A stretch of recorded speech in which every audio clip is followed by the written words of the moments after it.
So here's another short video. So we're about, this is pretty much kind of like a halfway point. You're sort of halfway up the mountain. So you come through these barriers. You've got some sitting areas around here, places you can sit and have a yarn or a drink. And this is a car park, so a lot of people actually drive up here and park in here. So you've got the bottom car park, and then you've got this middle car park. I don't come up here. I haven't come up here before. I've never actually, to be honest, I don't even fucking know how you get up here from this road. But anyway, so I'll be going in here, and I'm going to work my way back up to the top, which is just up there. And I'm going to have one more ride down, but I'll take a different one. That was a fun trail.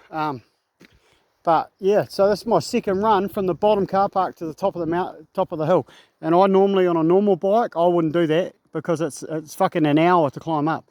This takes me 25 minutes to climb up. This is the Specialized Turbo Levo Carbon, the highest spec bike, Öhlins forks. It is a 2018 though, so it's a 7-year-old e-bike now, but I got it for a song.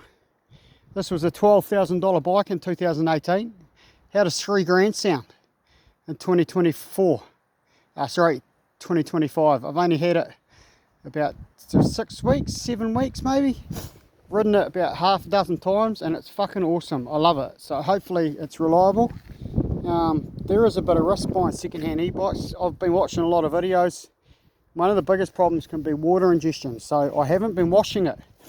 But as you can see, this is probably the muddiest and wettest I've had it. And I think some water has splashed up under the battery and under there, so I'll probably get it out in the sun this afternoon and just let some heat and sun get on it to try and dry it out. It wasn't completely submerged, but I normally just spray it down and wash it off. But sick bike. I've got a bit of wank factor up here. One of my bar pads off the KTM, sitting on my rental fat bar. I flogged off my standard bike. But fuck yeah, this thing's so cool.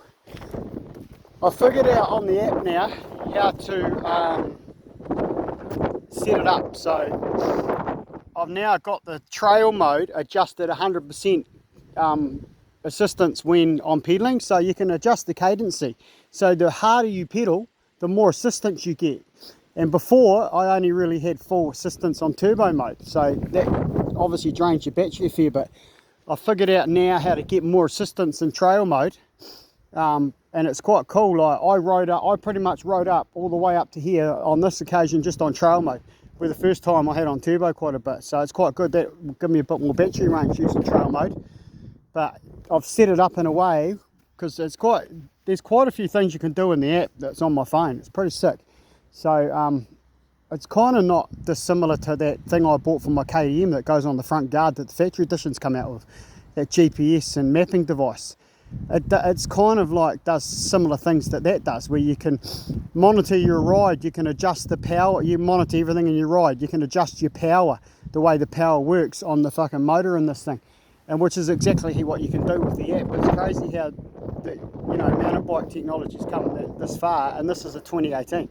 These new bikes today are fucking sick.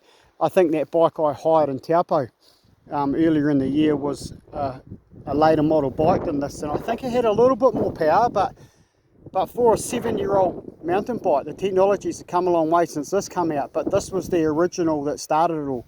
They reckon this was the Mac Daddy back in 2018, and this started the revelation. This was supposedly one of the best bikes on the market at the time, and this inspired a lot of people to sort of chase Specialized and try and bring out something better or something just as good or better.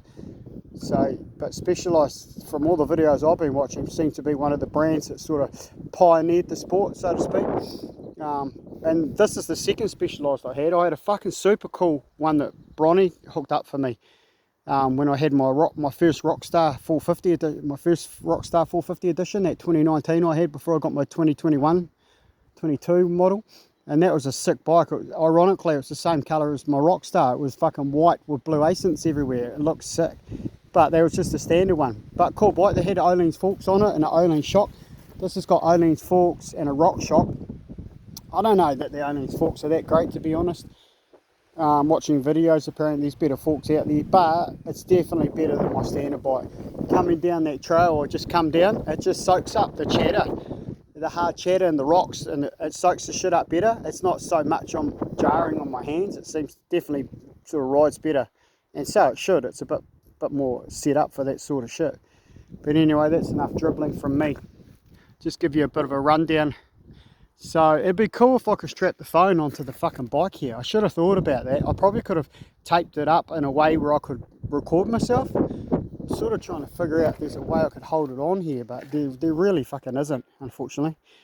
But yeah, because it'd be quite cool to get some footage. But you know, I might look at fucking getting a GoPro off Rob and having a GoPro on my fucking helmet to go mountain biking. I'm not too keen on it in the motocross. I tried that years ago and the novelty wore off, but on the mountain bike it'd be quite sick.